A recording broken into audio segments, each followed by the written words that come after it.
Building a successful business is about getting the right team. Imagine you've got a bus and you're the founder visionary, so you're going to decide where the bus is going.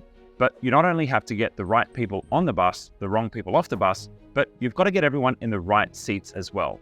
I believe this is the art and skill of entrepreneurship and building a successful, high-performing company. For a long time, I made a rookie mistake that many entrepreneurs make, and that was to look for superstars or unicorns that were clones of me. We've all thought to ourselves at one point, I just wish I had more people who think exactly like me, but that's actually the wrong way to approach team building. You see, we want to build a diverse team of different skills and talents so those different talents can turn into different kinds of execution. And it's the harmony of multiple team members working together with their skills that create a great team. A valuable tool that we use to find out people's superpowers is from SY Partners, and it's called Superpowers. There's an app you can use to have each of your team members determine what they do best and share that with the rest of their team. This is a great team building exercise if you're new to getting your team on the same page with what they can bring to the table and communicating that to their colleagues. It's crucial to recognize that building a business is like building a system.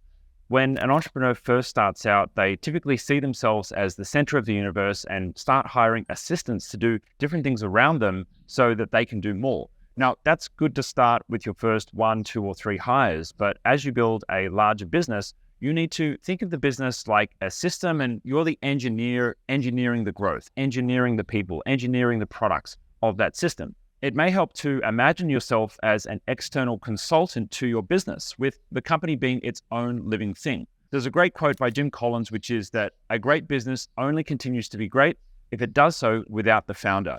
And if you walking out of your business means that it collapses like a house of cards behind you, well, you haven't actually built an enduring company. The objective here is to create a self-sustaining system that can continue even without your presence. And one way I like to think about this is I imagine myself as the CEO of a public company.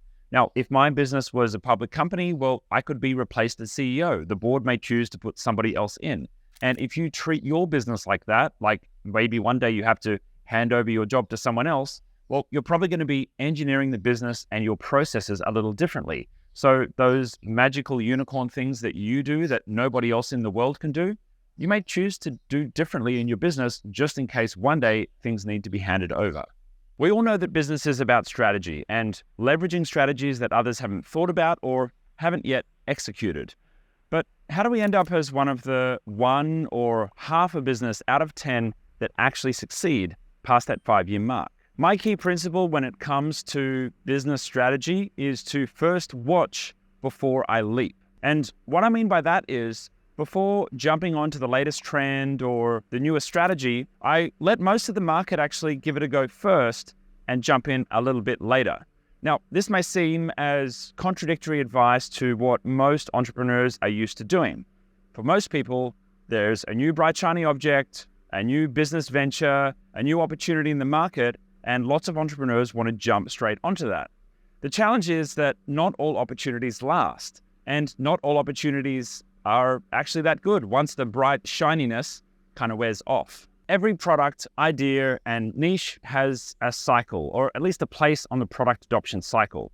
Now, at the very beginning is the early adopters, the innovators, and those who are at the bleeding edge of a product, a niche, an industry, or anything else. And after that, we also have your early adopters, your early majority, your late majority, and the laggards who adopt right at the end. Now, for me, I see many entrepreneurs playing in that space of innovators and early adopters because they're the ones literally breaking ground on a new industry.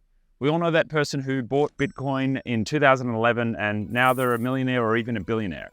But for those who are in business, is that always the best place for you to be playing? My strategy for many years in business has been to let others do the innovation and even some of the early adoption. And I come in at the stage where a market is starting to mature and starting to move from that early adopter stage into the early majority. Now, the reason that I like to play there is I let everyone fail, make the mistakes, and chase all of the bright, shiny objects until that magical sheen has kind of worn off a little bit and the real commercial realities start to appear.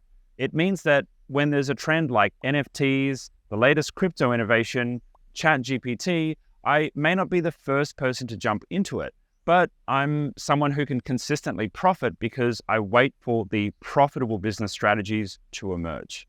Now, with this strategy, I may not be the first to market, and with some products or launches, that is important. But for me, I know that I can consistently build my business and my wealth through letting others do the hard work and stepping in when it's time to capitalize on an established trend.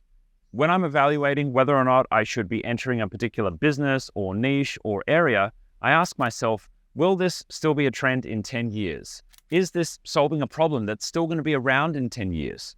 Many entrepreneurs are looking for the right now. And if you think about everyone who rushed to buy masks from China and sell them to governments for the coronavirus pandemic, well, that was good in that moment, but do they still have a business now? If you want to live on the bleeding edge, that's absolutely fine. But if you want a business that lasts more than 5 years, you're going to need to look at something that is going to serve a customer for longer than 5 years. My take here is to look at the market trends over the next decade and decide, where can I position my business to always win, no matter what the economy is doing, no matter what the latest trends in crypto are, and no matter what my customers are doing in their businesses? Is there something I can do that is going to provide lasting value to someone? And based on what I expect to happen over the next decade, have a business at the end of it. I highly admire business educators who are urging people to consider a boring business like a coin-operated laundry or maybe a vending machine business, because those have stood the test of time and they're probably still going to be around in a decade from now. Yeah, sure, technology innovations happen and markets will certainly shift.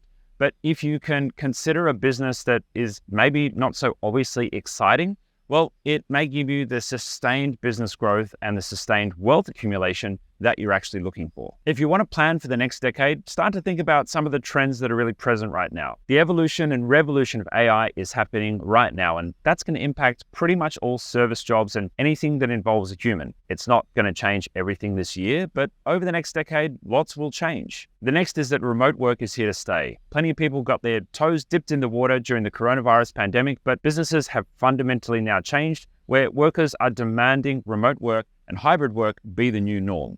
Expect that there will continue to be a global democratization of talent, and you can really take advantage of that if you're looking to grow a business that works beyond borders. Let's talk about luck. The entrepreneurial journey is unpredictable, and it would be remiss to say that luck doesn't have some indication of success. Sometimes you're in the right place at the right time with the right product and things just work, and maybe sometimes by some magic of the universe, things are in your favor. The way I like to think about that is, well, it makes it easier to handle the hard days and the failures. If something doesn't go right, or you don't have the success that you expected or you wanted, maybe it just wasn't your time, and that's okay too. I bring up luck here because we just can't control every variable, every person, and every factor in our business, but we can do our best. If you consider yourself an unlucky person because you've faced many failures, that's okay, most of us have. And anytime a failure comes by an entrepreneurial journey, it's important to pause, recognize, and look for the lessons there. I'm not going to sugarcoat it, failure sucks, but learning from failure is what allows you to have more and more data to help you do better next time. I look at each failure as an opportunity to find one way that just didn't work. And from there, look at how I might change things in the future. Now, that's where the perseverance comes into entrepreneurship. You see, we've got to be okay with being slapped in the face over and over and over again with each one of those failures and still get up and be okay doing it the next day. Steve Jobs has that brilliant quote that you've got to be a bit crazy to get into business. You've got to be crazy about your vision and your idea, because any sane person would give up on the hard days. So I implore you to keep that craziness, keep that strong vision, but know that, sometimes you're going to get kicked down, and we need to learn from those opportunities so that over time, the wisdom will emerge. True success in entrepreneurship isn't about the milestone or the goals at the end. It's literally about learning to love the process. When you do learn to love the process of entrepreneurship, it means that you'll be able to manage and do the grind when you need to.